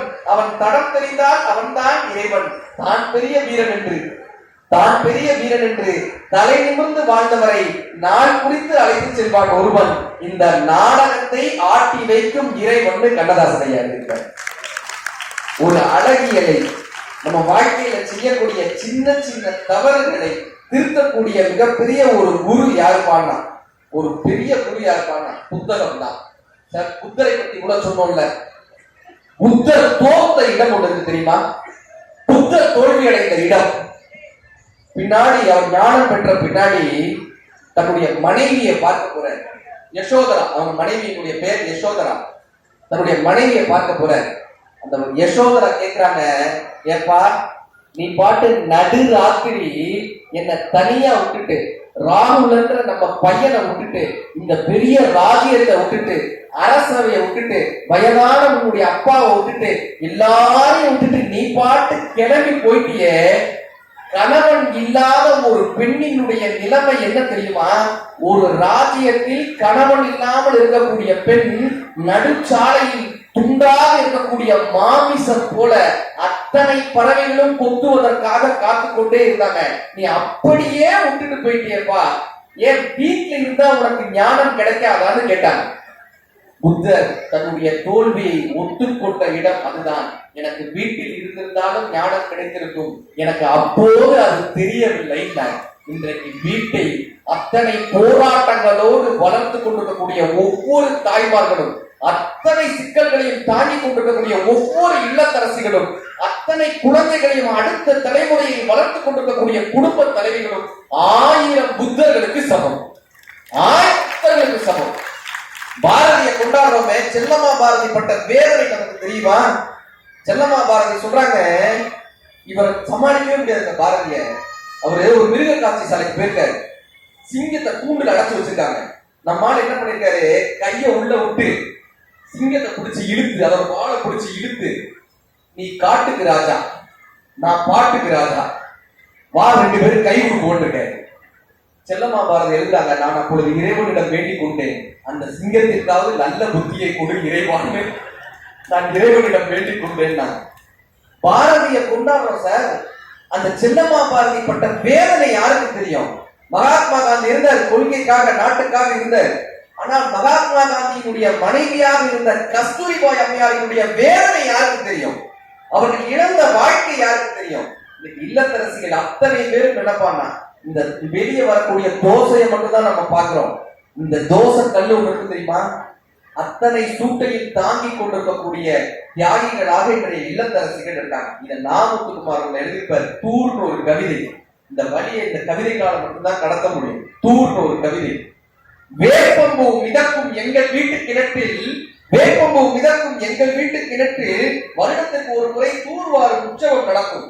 குச்சி, கரண்டி, ராட்டினம், வேலைக்காரி திருடியதாய் நினைத்த வெள்ளி டம்பளர், ஆள் கிணற்றுக்குள் அப்பா இறங்க இறங்க அதிசயங்கள் மேலே வரும். ஆள் கிணற்றுக்குள் அப்பா இறங்க இறங்க அதிசயங்கள் மேலே வரும். சேருடா சேரு என்று அம்மா அரட்டுவார். இருந்தாலும் சந்தோஷம் கிடைக்க யாருக்கு மனசு வரும்? தலை சொட்ட சொட்ட படை வென்ற வீரனாய் அப்பா மேலே வருவார். இன்று வரை அம்மா சுவற்றுக்கு பின்னால் இருந்துதான் அப்பாவோடு பேசுகிறார். அப்பாவும் மறந்தே போனார், தன் மனதுக்குள் தூர் எடுக்கன்னு முடிச்சிருந்தார். குடும்பத்துல எவ்வளவோ சாதிக்கார மனிதர்களாக நம்ம போன குடும்பத்திற்குள்ள சார் ஒண்ணுல ஒரு 60ஆம் கல்யாணம், காரைக்குடியில் 60ஆம் கல்யாணம் பேச போயிருந்தேன். அந்த ஐயாவுக்கு ஒரு 70 வயசு இருக்கும், அந்த பாட்டிக்கு ஒரு 60 வயசு. அந்த பாட்டி கேட்டேன், என் பாட்டி கிட்டத்தட்ட நீங்க ஒரு 40 வருஷம் குடும்பம் நடத்திருக்கீங்களா?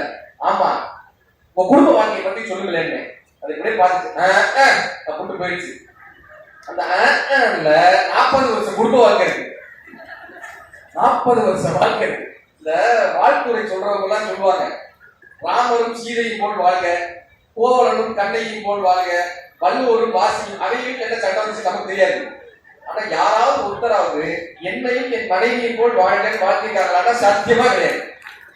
இன்னைக்கு சொல்லிட்டு போறேங்க, Men are from Mars, Women are from Venus ஒரு புத்தகம் இருக்கு, இங்க நீங்க படிச்சு பாருங்க. அதுல சொல்றாங்க, பெண்கள் வெள்ளி கிரகத்துல இருந்து வந்தவங்க, ஆண்கள் செவ்வாய் கிரகத்துல இருந்து வந்தவங்க. ஒரு ஆணை ஒரு பெண்ணால் புரிஞ்சுக்கவே முடியாது, ஒரு பெண்ணை ஒரு ஆணால் புரிஞ்சுக்கவே முடியாது. அப்ப என்னப்பா புரிஞ்சுக்கணும் கேட்டான், புரிஞ்சுக்கவே முடியாதுன்றத புரிஞ்சுக்கிட்டோம்னா வாழ்க்கை சக்சஸ். புரிஞ்சுக்கவே முடியாதுன்றத புரிஞ்சுக்கணும். இப்ப வள்ளுவர் வகுத்தாரு, இந்த கணவனுக்கும் மனைவிக்கும் இடையிலான உறவு எப்படிப்பட்ட உறவாக அப்பா இருமி சிரிக்கிறாங்க. அனுபவம். அதாவது ஒரு அம்மா மரண படுக்கையில இருக்கு, வீட்டுக்காரரை கூப்பிடுச்சு, ஏங்க நான் கல்யாணமாகி வந்தப்போ ஒரு பெட்டி எடுத்து வந்தேன்ல, நான் கூட உங்ககிட்ட அந்த பெட்டியை திறக்கக்கூடாதுன்னு சொன்னேன், நீங்களும் திறக்கல. ஜென்டில் மேடா, நீங்க 45 வருஷம் குடும்பம் நடந்திருக்கோம், ஜென்டில் மேடா நீங்க ஒரு தடவை கூட திறக்கல, இப்போ அதை திறங்கன்னு. இவர் நேரமா போய் அந்த பெட்டியை திறந்தாரு. உள்ள 2 பொம்மை இருந்துச்சு. என்னமா அது வயர் பொம்மை 2 இருக்கு, இது என்னன்னு கேட்டாரு. இல்ல நான் கல்யாணமாகி வந்தப்ப எங்க அப்பா சொன்னாங்க, நீ வீட்டுக்காரரை திட்டப்படாது, ஏதாவது கோபம் இருந்துச்சுன்னா ஒரு வயர் பொம்மை செஞ்சு அதை திட்டுனாங்க, அதனால நான் இதை எடுத்துட்டு வந்தேன், இதை செஞ்சு போனேன். அவருக்கு ரொம்ப ஆச்சரியம். ஏன்னா இந்த கல்யாணமான 40 வருஷத்துல 2 தடவை தான் என் மேல கோவப்பட்டிருக்காரு. அந்த மாதிரி சொன்னாங்க. அப்படிலாம் இல்ல, பக்கத்துல ஒரு கவர் இருக்கு பாரு, இந்த கவருக்கு வந்து பார்த்தா 10 லட்சம் ரூபாய் பணம் இருந்துச்சு. நான் வயர் பொம்மை செஞ்சு வித்துருவேன், ஒரு நாளைக்கு 15 பொம்மை விற்பேன். இன்னைக்கு 10 லட்சம் ரூபாய் வந்து எடுத்து செலவு வச்சுட்டேன் இன்னைக்கு. அதனால ஜெயகாந்தன் கேட்டாரு, நாம் எல்லாம் வாழ்கிறோம், ஆனால் வாழ்கிறோமா? ஒவ்வொருவரும் 2 வகையான வாழ்க்கையை வாழ்கிறார்கள். ஒன்று அவர்கள் வாழ நினைத்த வாழ்க்கை, இன்னொன்று அவர்கள் வாழ்கின்ற வாழ்க்கை. முடிச்சிருப்பார். இவன் தோட்டத்தில் புல்லும் இருக்கிறது, பனியும் இருக்கிறது, பனித்துளி செய்ய தெரியவில்லை. இவன் வானத்தில் வெயிலும் இருக்கிறது, மழையும் இருக்கிறது, வானவில் செய்ய தெரியவில்லை. இவன் கடலில் அலையும் இருக்கிறது, நுரையும் இருக்கிறது, கடந்து போக தெரியவில்லை. இவன் வாழ்க்கையில் இன்பமும் இருக்கிறது, துன்பமும் இருக்கிறது, வாழத்தான் தெரியவில்லைன்னு நாமத்துக்குமார் சொல்லியிருப்பாரு. இந்த பப்ளிஷருடைய வார்த்தையிலேயே சொல்லணும், இன்னொரு 2-3 விஷயம் சொல்லி முடிச்சிடுறேன். பப்ளிஷருடைய வார்த்தையிலேயே சொல்லணும்னா, 2ஆம் பதிப்பு இல்லை என்று தெரிந்தும், 2ஆம் பதிப்பு இல்லை, ஒரே ஒரு வாழ்க்கை தானே, இரண்டாம் பதிப்பு இல்லை என்று தெரிந்தும் எத்தனை தவறுகளை இந்த வாழ்க்கையில் செய்து கொண்டே இருக்கும். மகாபாரதத்தில் ஒரு அருமையான காட்சி வரும். யக்ஷன் ஒரு அரக்கன் தர்மன்ட்ட கேட்பாரு, எப்ப இந்த உலகத்துல ஆச்சரியமான விஷயம் எதிர்பார்த்த ஆச்சரியம் எதிர்பார்த்த தர்மனுடைய பதில் என்ன தெரியுமா? தன்னோடு இருக்கக்கூடிய சக மனிதன் இறப்பதை பார்த்த பின்பும் தான் மட்டும் நிலையானவன் என்று மனிதன் நினைக்கிறானே, அதுதான் இந்த உலகத்தில் ஆச்சரியம். நம்ம தான் நிலையானவர்கள் நம்ம நினைச்சுட்டே இருக்கோம்ல. ஒரு பெரிய பணக்காரி நடந்து வந்த மழை பெஞ்சிச்சு. பக்கத்துல இருக்கிற வீட்டுல கேட்டாரு, என்ன மழை பெய்யுது, அந்த செருப்பை போட்டுக்கிட்டுமாங்க. நல்லா போட்டுக்கங்க ஐயா, உங்களுடைய செருப்பு எங்க வீட்டுல இருக்கிறது ரொம்ப ரொம்ப பெருமை, செருப்பை போட்டுக்கங்க. பணக்காரர் ஒரு நாள் செத்து போனார். அவருடைய அந்த பிரேதத்தை எடுத்துட்டு வர்றாங்க. அதே மாதிரி மழை பெஞ்சிச்சு, அதே வீடு. அதை தூக்கிட்டு வந்தவங்க கேட்டாங்க, இந்த மழை பெய்யுது, இந்த பிரேதத்தை நீ வச்சுக்கிட்டுமா? யார் வீட்டு போனதை யார் வீட்டு வாசல் ஏழாம் ஒரு செருப்புக்கு இருக்கக்கூடிய மரியாதை கூட இந்த மனித உடலுக்கு இல்லை. நம்ம என்ன நினைச்சிடறோம், இந்த வாழ்க்கையில் வெறும் பொருளை சேர்ப்பது மட்டும்தான் இந்த வாழ்க்கையினுடைய பொருளான. வள்ளுவர் தான் சொன்னார், கிடையாதுப்பா, பொருள் அல்லவரை பொருள் என்று செய்யும், பொருள் அல்லது இல்லை பொருள். வெறும் பொருள் சேர்ப்பது மட்டும் இந்த வாழ்க்கை அல்ல. ஈதல் இசைப்பட வாழ்தல் இவை தவிர ஊதியம் இல்லை உயிருக்கு. சொன்னா, நான் காஞ்சிபுரத்துல 5 கிரவுண்ட் வாங்கி போட்டேன், சென்னையில 6 கிரவுண்ட் வாங்கியிருக்கேன், மதுரையில 3 கிரவுண்ட் வாங்கி போட்டிருக்கேன். இந்த கிரவுண்ட் வாங்கி போட்டிருக்கேன். மண்ணு சொல்லிச்சு, இவன் என்ன வாங்கி போடுறானா, இவங்க தாத்தாவை நான் தான் வாங்கி போட்டேன், இவங்க தாத்தாவோட அப்பாவை நான் தான் வாங்கி போட்டேன், இவங்க அப்பனை நான் தான் வாங்கி போட்டேன், இன்னும் கொஞ்ச நாள் இவனையே நான் தான் வாங்கி போடுறேன். இவன் என்ன வாங்கி, மண்ணின் மீது மனிதனுக்கு ஆசை, மனிதன் மீது மண்ணுக்கு ஆசை, மண்தான் கடைசியில் ஜெயிக்கிறது, இதை மனம்தான் உணர மறுக்கிறது. இந்த புத்தர் கடைசியா இந்த விஷயத்தை சொல்லி கொடுக்கிறேன். நான் நேரம் ஆயிடுச்சு, அடுத்த நண்பர்கள் வந்துட்டாங்க. பேசலாமா சார்? பேசலாமா? அப்படி எவ்வளவு நேரம் பேசலாம்? வந்துட்டு இருக்காங்களா? ஏன்னா நான் சார் கிட்ட அப்பதே கேட்டேன், ஏன் சார் நான் எவ்வளவு நேரம் பேசணும்னு. கரெக்டர் சார் வந்தவன் அவர் சொன்னார், நீங்க எவ்வளவு நேரம் வேணாலும் பேசுங்க, நாங்க 7 மணிக்கு அடுத்த பேச்சாளரை கூட்டு வந்துருவோம், அதனால நீங்க அதை முடிச்சிருக்கீங்க. ரொம்ப நகைச்சுவைக்காக சொன்னாலும் கூட அவ்வளவு முன்னாடி இருந்து இதை ஒருங்கிணைத்து அத்தனை பேரையும் சிரிக்க வைத்து பார்க்கக்கூடிய ஒரு தந்தை ஸ்தானத்தில் அமர்ந்திருக்காரு. அவர் பெரிய கைதத்தை சொல்லலாம். நான் அத்தனை கருத்துக்களோடு சேர்ந்து இந்த மனித வாழ்க்கை எப்படிப்பட்டதுப்பான இப்படி சிரிச்சு சந்தோஷமா இருக்காங்க. ஐயா வந்திருக்காங்க, கோபிநாத் சார் வந்திருக்காங்க, மகிழ்ச்சியை பத்தி பேசுவதற்காக வந்திருக்காங்க. இந்த வாழ்க்கை எப்படிப்பட்டதுப்பானா மகிழ்ச்சியா வாழ்றதுக்காக தானே இந்த வாழ்க்கையை. இந்த புத்தக திருவிழாக்கள்லாம் ஏமானா மகிழ்ச்சியா வாழ்றதுக்கு. மகிழ்ச்சி நீ நான் எல்லா மகிழ பிறந்தவர்கள், நிலவின் ஒளியை குடிக்க பிறந்தவர்கள், நீலவான்வெளியை இழுக்க பிறந்தவர்கள், மறிக்கும் வரைக்க மகிழ பிறந்தவர்கள். ஏன் தெரியுமா? ஒரு ஆணின் பெண்ணின் மகிழ்ச்சியில் பிறந்தவர்கள். மகிழ்ச்சியிலேயே அலைகள் கொண்டு ஜலரந்தம் பாடுமா கடல், இதிகள் கொண்டு தம்பட்டம் கட்டுமா வானம், வீட்டுக்கு திரும்பி வருமா வெளியூர் சென்ற காற்று, உதிர்ந்து உதிர்ந்து இலைகள் உதிர்ந்து நலிந்து நலிந்து வெயிலில் நலிந்து அளந்து அளந்து கொழுந்து எழுந்து சித்திரை மாதம் தாவர வர்க்கம் முத்திரை காட்டி முடிப்பதெல்லாம் மகிழ்ச்சி மகிழ்ச்சி மகிழ்ச்சி. வைரமுத்தையா கைதட்ட 4 பேருக்கு மட்டும் மகிழ்ச்சி நிலையாக இருக்கணும். தட்டலாம், தப்பு கிடையாது. மனித வாழ்க்கையை எதுக்கு சிரிச்சு நம்ம ஒரு பிசினஸ் தொடங்குறோம், 10,000 15,000 போட்டு ஒரு பிசினஸ் தொடங்குறோம், கரெக்டா? இந்த பிசினஸ் எப்ப சக்சஸ் சொல்லுவோம்? அது 1,00,000 முடிஞ்சா சக்சஸ். பிறக்கும் போது ஒரு குழந்தை அவ்வளவு சிரிச்சுக்கிட்டே பிறக்கும் சார். அதை சிரிக்க வைக்கிறதுக்கு நீங்க எதுவுமே பண்ண வேண்டாம். ஒரு கிளிப்பு எடுத்து போய் இப்படியே ஆட்டினீங்கன்னா விழுந்து விழுந்து சிரிக்குமா? அதே கிளிப்பு எடுத்துட்டு போய் ஒரு 80 வயசு தாத்தா முன்னாடி இப்படியே ஆட்டுங்க, தப்புன்னு அடிப்பாரு. ஏண்டா என்னை பார்த்தா எப்படா தெரியுது? 80 வயசுக்கு முன்னாடி அதே கிளிப்பு சிரிச்சவர் தானே அவர். நாளாக என்ன பண்றோம்? நான் எவ்வளவு பெரிய பதவியில இருக்கேன்னு தெரியுமா, எனக்கு எவ்வளவு பணம் இருக்கு தெரியுமா, நான் எவ்வளவு பெரிய ஆள் தெரியுமான்னு ஆணவம் வர வர என்னப்பா ஆகுதுன்னா மனிதன் சிரிப்பையே தொலைச்சிடுவாங்க.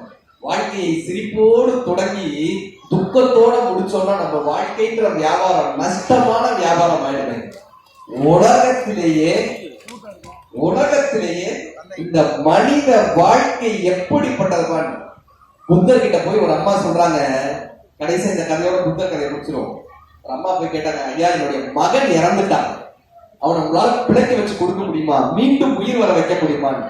புத்தர் சொன்னாரு, எல்லாரும் கேட்ட கதை, எந்த வீட்டுல மரணமே நிகழலையோ அந்த வீட்டுல ஒரு கடுகு வாங்கி வர சொன்னார். இந்த அம்மா ஒவ்வொரு வீடா போய் கேட்கிறாங்க.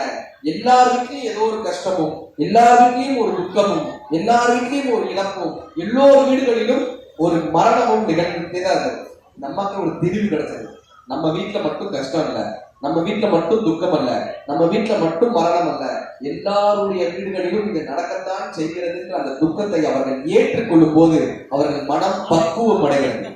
Happiness is the by product of acceptance. நமக்கு ஒரு விஷயம் நடக்கிறப்ப அக்செப்ட் பண்ணிட்டோம்னா சந்தோஷம் ஆயிடும் sir. Sorrow is the by product of rejection. இப்ப நீங்க காலையில கார் எடுக்கிறீங்க, லெஃப்ட் ஹேண்ட் சைடுல ஒருத்தவங்க உங்க மிரரை தட்டிட்டு போயிடலாம், கோவமா வராதா? பயங்கரமா கோவம். அறிவு கடனீங்க ஏன்னா ரோட்ல திட்டுவோமா? சில பேர் சார் கார் ஓட்டுறப்பதான் அழகான செந்தமிழ் பூரா அவன் வாயிலிட்டு வரும். பின்னாடி இருக்க சொந்தக்காரங்களாம் ஆச்சரியத்தோட பார்ப்பாங்க, இவனாடா இப்படி பேசுறது அப்படின்னு. இப்ப நீங்க காலையில இன்னைக்கு ஒரு ஃபார்முலா சொல்லி கொடுத்துட்டு போறேன். நீங்க காரை எடுக்கும் போதே இன்னைக்கு ஒரு 10 பேர் நம்மளை அடிப்பாப்பா, 10 பேர் நம்ம காரை உடப்பாப்பா, ஒரு நம்பிக்கையோட எடுக்கல, 4 பேர் தான் இடிச்சுட்டு போயிருக்காங்கன்னா 6 லாபம். சாயந்தரம் தூங்கும் போது 6 லாபம்ப்பா. இன்னைக்கு என் வீட்டுக்காரி என்கிட்ட ஒரு 15 வாட்டி என்னை திட்டுவா, ஒரு 30 வாட்டி என்னை குறை சொல்லுவா, ஏதாவது ஒரு வகையில நம்ம அவங்க திட்டுவாங்கன்ற ஒரு மனப்பான்மையோட இருக்கேன். 25 வாட்டி தான் திட்டுவாங்க வச்சுக்கோங்களேன், 5 லாபம். நீங்க தூங்க போறப்ப சொல்லலாம், நீ 5 மிஸ் பண்ண தெரியுமா அப்படின்னா. அப்ப அக்செப்ட் பண்ணிக்கணும். எப்ப தெரியுமா நம்ம கஷ்டம் வருது? ரிஜெக்ட் பண்ணிட்டே இருக்கும். இந்த மனித வாழ்க்கையில நடக்கக்கூடிய விஷயங்களை ரிஜெக்ட் பண்ணிட்டே இருக்கும் போது நம்ம கஷ்டமா இருக்கு. ஒரு கோயிலுக்கு போறோம், 1.5 மணி நேரம் நிக்க வைக்கிறாங்கன்னா கஷ்டமா இருக்குல்ல கியூல. ஆனா நீங்க போகும்போதே நீங்க எப்படியும் கியூல 2.5 மணி நேரம் நீங்க போன ஒரு படத்தை டவுன்லோட் பண்ணிட்டு போயிடுங்க. படம் பார்த்த மாதிரி ஆயிடும், கியூல நின்ற மாதிரி ஆயிடும். அக்செப்ட் பண்ணிக்கிறோம்ல, கரெக்டா? ஒரு விஷயத்தை அக்செப்ட் பண்ணிக்கும் போது ஹாப்பினஸ் வந்துடும் சார். ஒரு விஷயத்தை ரிஜெக்ட் பண்ணும்போது அந்த கஷ்டம் இருந்துட்டே இருக்கும். மனித வாழ்க்கை எப்படிப்பட்டது பான்னு பட்டினத்தார் ஒரு பாட்டு எழுதியிருப்பாரு. இந்த பாட்டோட முடிச்சது அடுத்த பேச்சாளர்கள் வந்தாங்க. ஒருமட மாதும் ஒருவனும் ஆகி இன்ப சுகம் தரும் அன்பு பொருந்தி. இது வரைக்கும் நீங்க பேச கேட்கலனாலும் இந்த ஒரு பாட்டை கேட்டிருக்கேன். பட்டினத்தாருடைய மிக முக்கியமான பாடல். உலக லிட்ரேச்சர்ல இப்படி ஒரு பாட்டு கிடையாது. உடற்கூற்றுவன் இந்த பாட்டு பேரு. ஒருமட மாதும் ஒருவனும் ஆகி இன்ப சுகம் தரும் அன்பு பொருந்தி உணர்வு கலந்து ஒழுகிய விந்து ஊறு சோனிதம் மீது கலந்து பணியிலோ பாதி சிறுதுளி மாது பண்டிகை வந்து புகுந்து திரண்டு பதுமடல் கமடம் இதுவென்றாகி. தாமரை மாதிரி வருமா? பதுமடல் கமடம் இதுவென்றாகி பார்வை மெய் வாய் செவி கால் கைகள் என்றே உருவமும் ஆகி உயிர் வளர் மாதம் 9 ஒன்றும் நிறைந்த மடந்தை உதர மகன்று புவியில் விழுந்து யோகமும் வாரமும் நாளும் அறிந்து. குழந்தை பிறந்த என்ன பார்ப்பாங்கன்னா ஜாதகம் பார்ப்பாங்க. யோகமும் வாரமும் நாளும் அறிந்து மங்கைய சேனை தாரணை ஆடை மடமையில் கொங்கை அமுது உண்டு. தாய்ப்பால் கொடுத்தோம், மடமையில் கொங்கை அமுது உண்டு. ஓரறிவு ஈரறிவு ஆகியே வளர்ந்து. தாய்ப்பால் கொடுத்தோம், ஓரறிவு ஈரறிவு ஆகிமா, ஓரறிவு ஈரறிவு ஆகிய வளர்ந்து ஒளிநகை ஊரல் இதன் மனவாக உபந்து முகத்திட வந்து தவழ்ந்து மடியில் இருந்து வாயிறு போய் என நாமம் விளம்பி உரைமணி ஆடை அரைமணி ஆட. தம்சர் நிக்காதா? உரைமணி ஆடை அரைமணி ஆட உண்பவர் தின்பவர் தங்களோடு உண்டு திருவினில் இருந்து குடுதி அடைந்து தேடிய பாடரோடு கூடி நடந்து 5 வயதாகி விளையாடியே. 5 வயசு ஆயிடுமா? இந்த 5 வயசான என்னப்பா பண்ணுவாங்கன்னா ஸ்கூல்ல சேர்த்துக்கோமா, உயர்ந்த ஞான குரு உபதேச முத்தமனின் கரைகளும் கரை கண்டு வளர்ந்த என்றே பலரும் விளம்ப வாழ் 16 பிரயாயம் வந்து 16 வயசு ஆயிடுமா? இந்த 16 வயசான என்னப்பா பண்ணுவாங்கன்னா இந்த இடத்துல பட்டினா நீங்க கைதட்டலாம். 16 வயசான என்னப்பா பண்ணுவாங்கன்னா மயிர் முடி கோதி அப்படி முடிய அவன் ஸ்டேட் பண்ணிப்பாங்க. மயிர் முடி கோதி 60 நீல வண்டவர் தந்தோடை கொண்ட புனைந்து மணிப்பொன் விளக்கு பணியும் அணிந்து காப்பு போட்டுப்பாங்களாம். மணிப்பொன் விளக்கு பணியும் அணிந்து மாதகர் போதகர் கூடி வணங்க மதன சுரூபன் இவன் என மோக மங்கையர் கண்டு மருந்து திரண்டு விரிவிழி கொண்டு சுடிய எரிந்து மாமையில் போல் அவள் போவது கண்டு. பொண்ணை பார்க்க ஆரம்பிச்சுவானா? மாமையில் போல் அவள் போவது கண்டு மனது புறாமல் அவள் பின்னால் சென்று மங்கள செங்கல சந்திகள் கொங்கை மருவ மயங்கி இதழமுது உண்டு தேடிய மாமுதல் சேர வழங்கி. காசை கொண்டு போய் கொடுத்துருவாங்க. தேடிய மாமுதல் சேர வழங்கி ஒரு முதலாக முதுபொருளாக தேடிய தனங்களை வம்பில் இழந்து, காசை பூரா வம்பில் இழந்து மதன மதன சுரூபம் இதுவென்று வாலிப கோலமும் வேறு பிரிந்து வளமையும் மாறி இளமையும் மாறி வன்பல் விழுந்து இரு கண்கள் 2 வயது முதிர்ந்து செவிது வந்து வாயறியாது விடாது மொழிந்து துயில் வரும் நேரம் இருமல் பொறாமல் தொண்டையும் நெஞ்சமும் உலர்ந்து தவின்று தினமும் அலைந்து வருவதும் போவதும் ஒரு முதுகூன் மந்தி எனும்படி குந்தி நடந்து மதியம் இழந்து செவிதிவு வந்து கலியுகம் மீதினில் இவர் மரியாதை கண்டவர் நெஞ்சம். இவர் யார் தெரியுமாப்பா? எவ்வளவு பெரிய அதிகாரியா இருந்தவர் தெரியுமாப்பா? எவ்வளவு பெரிய பணக்காரரா இருந்தவர் தெரியுமாப்பா? நம்ம பார்த்து போன கலியுகம் மீதினில் இவர் மரியாதை கண்டவர் நெஞ்சம் சஞ்சலம் நெஞ்ச கலகலவென்று மலசலம் வந்து கால்வழி மேல்வழி சேர நடந்து தெளிவுமின்றி உரைத்தடு மாறி சிந்தையும் நெஞ்சமும் உலர்ந்து தவின்று தினமும் அலைந்து தேரினல் ஆதரவு எதுவென நொந்து மறையவன் வேதம் எழுதியவாறு வந்தது கண்டம் என்று தெளிந்து இனியன கண்டம் இனியன தொந்தம் மேதினி வாழ்வு நிலாதினி என்று கடன்முறை பேசும் என உரை நாவும் தங்கி விழுந்து, கடைசி காலத்துல நாக்கு இழுத்துக்கோ, தங்கி விழுந்து கையால் ஒளிந்து, ஏதாவது வேண்டாம் சொல்லணும், கையால் ஒளிந்து கடைவாய் கஞ்சி ஒளியிட வந்து பூதமும் நாளும் சுவாசமும் நின்று நெஞ்சு தடுமாறி வரும் நேரமே. ஹார்ட் அட்டாக் வந்துருமா?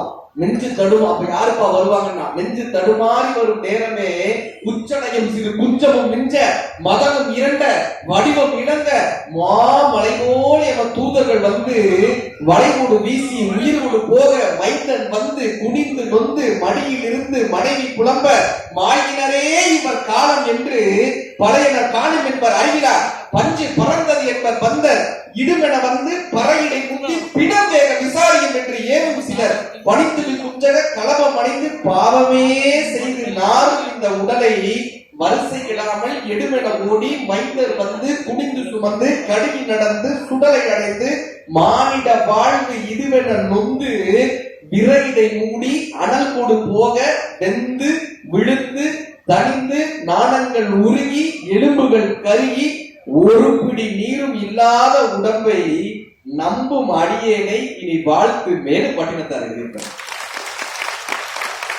ஒரு துளி நீரில் ஆரம்பிக்கக்கூடிய இந்த மனித வாழ்க்கை ஒரு பிடி நீராக முடியக்கூடிய இந்த வாழ்க்கை எப்பப்பா அர்த்தமுள்ள வாழ்க்கையாக மாறும்னா நம்முடைய அறிவை வளர்த்து கொண்டு நம் குடும்பத்திற்கும் இந்த சமூகத்திற்கும் அறிவால் நாம் பயன்படும் போது நாம் இந்த சமூகத்திற்கு பயன்படக்கூடிய மனிதர்களாக மாறுகிறோம்.